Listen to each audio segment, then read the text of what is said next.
www.oghuskyradio.com. Live at RADIOTRON2019. Exclusive interviews. Go ahead. Who we got up in the spot, man? I'm Stroe 1 from the UTI crew, Kws Kws Cma, Rtn JSJOR, TBUF, South Central LA all day.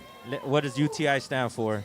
UTI stands for Under the Influence, Using the Ideas, Upward Towards Infinity, Us Then I. RTN.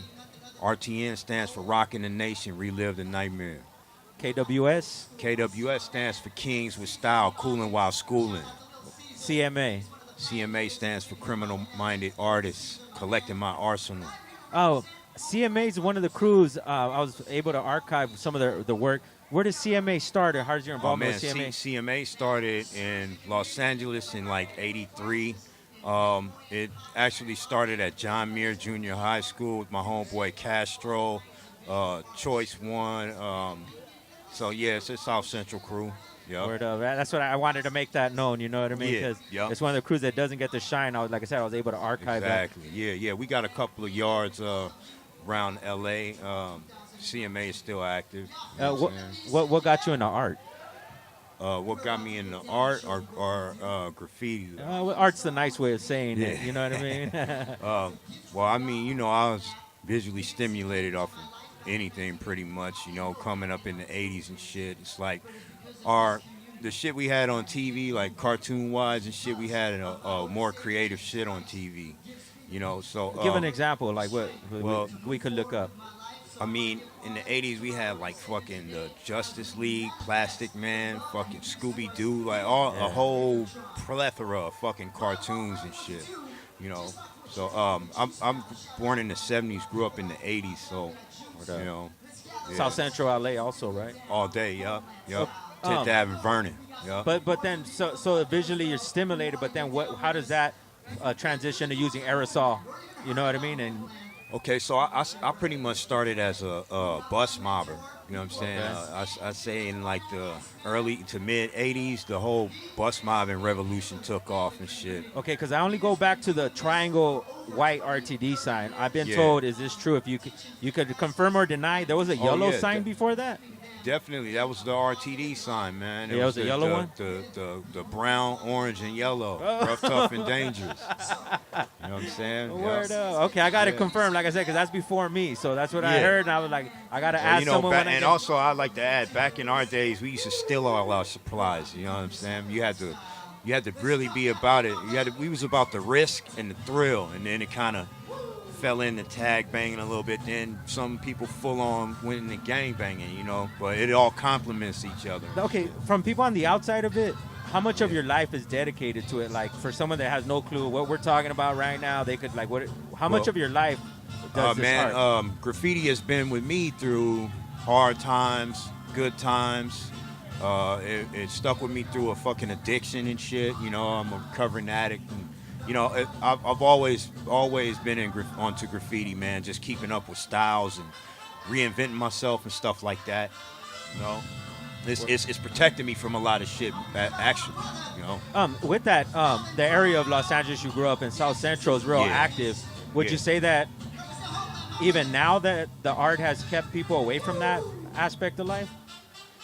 Well, I mean, see, graffiti is like gangbanging's little bratty cousin.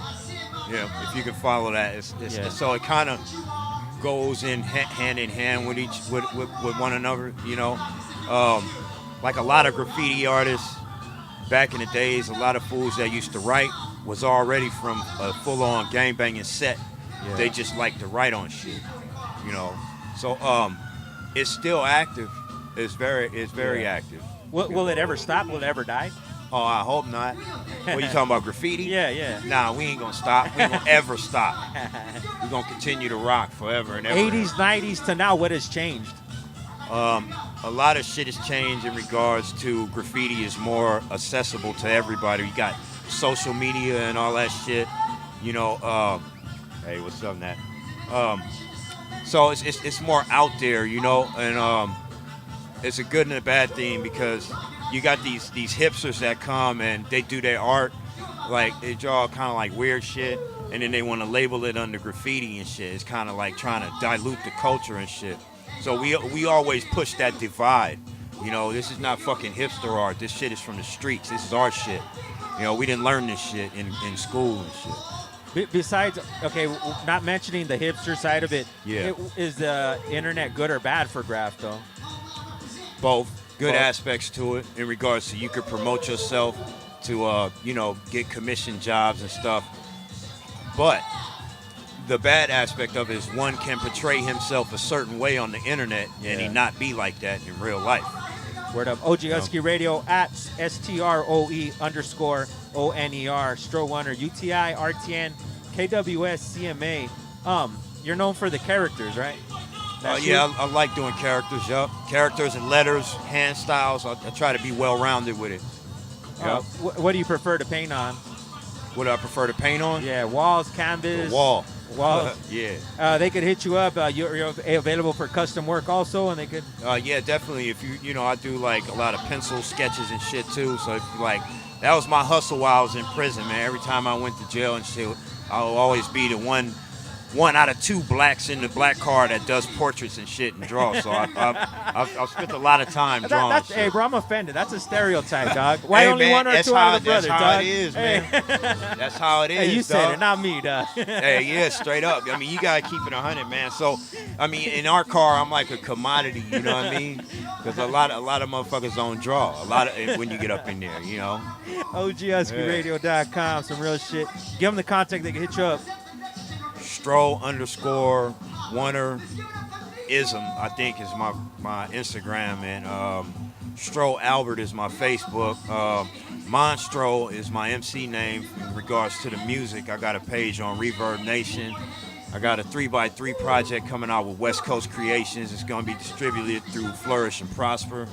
So, you know, I'm trying to keep all elements active. Leimert Park, though, Vernon Ave. Okay, so then you got to drop something, even though there's a beat in the back. You got to spit something, though, just because you can't come and be like, I'm an MC and not spit nothing, you know what I mean? That's just the rules. Shit. Well, I should like freestyle or something. I freestyle till I'm C now. Yeah, you see now. It's upstream like V now.